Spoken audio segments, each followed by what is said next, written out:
Chapter 6, Economic Expansion Combined with Portfolio Diversification.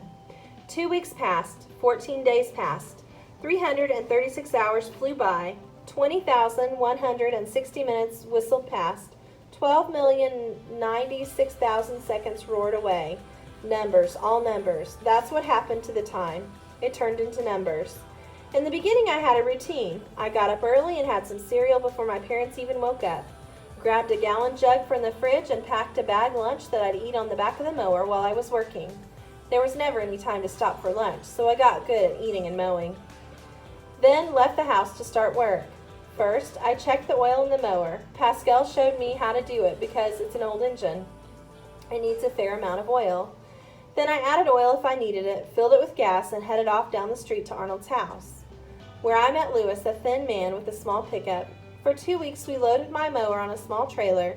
He pulled behind the pickup and headed to our latest jobs. And at the end of the day, we went back to Arnold's, and I would ride my mower home and fall into bed until the next morning. Louis and I were doing 3 lawns a day, each with Pascal, coming to work in the evening and early morning to do edge work and clean up. One night, I stayed late to talk to Pascal. "We can't keep up," I said. "We're locked into a ginormous number of lawns now, once a week, and I'm having to turn more people down." "No," Pascal shook his head.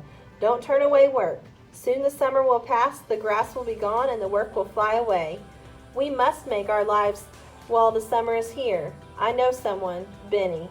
He has a truck, and he'll come tomorrow morning. I have another cousin who can help me at night, and others if you get more jobs, but you must not turn the work down." And so I went on adding lawns. I kept track of them in a little notebook. Then I bought a larger one and wrote down all the names, addresses, and dates mowed, so there was some order. Then I got jobs to do tree trimming and pool cleanup and sidewalk edging and garage cleaning, and there were more and more people working away.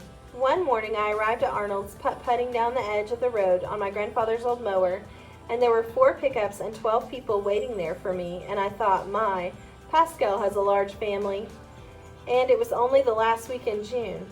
But I really didn't think of much besides keeping track of the new jobs in my notebook and recutting the lawns that came due and collecting the money and handing it over to Arnold.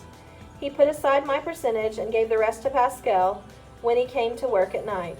Pascal paid everyone else. Then I'd ride home to dinner with my parents, sleep my head off to work, and head off to work on my mower again. Once or twice Grandma came over for dinner. "I see you're making good use of that old mower, which reminds me, Maggie Doyle and I are going to take a pottery class through the senior center this winter." She nodded happily and reached for rolls. In my exhaustion, I noticed the glance my parents exchanged over the salad bowl. "But don't work too hard," Grandma smiled at me. "Is that grass in your hair?" I had grass everywhere, in my socks, in my cereal bowl every morning, on my toothbrush. My shoes were stained green. I couldn't smell anything but fresh cut grass, and I dreamed about endless lawns and ginormous piles of clippings. I found myself thinking about how to best lean into turns so that the mower wouldn't have rough patches that needed to be trimmed by hand.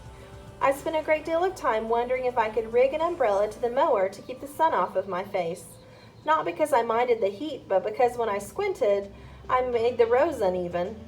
I dug through old copies of Sports Illustrated to look for pictures of Major League ballparks, outfields, so that I could study the patterns the grounds crews left behind in the nap of the grass. But mostly, the work cycle took over, and I kind of missed the bigger picture. Until one morning, I putted to work, and there were 5 pickups and more people, all with mowers and bags and rakes. About then, Arnold and I sat down, and he said, "It's inefficient to have you all meet at my place every morning, and besides, the neighbors are starting to wonder why so many people congregate here." So we decided to send everyone directly to their job sites from their homes, and I'd go around with Louis in his truck and supervise and collect the money to bring back to Arnold, who would give Pascal his share and put mine in an account that was in his name. And it was then, the first time that Louis and I drove around, that I began to see what was happening was bigger than just a few people running around mowing lawns.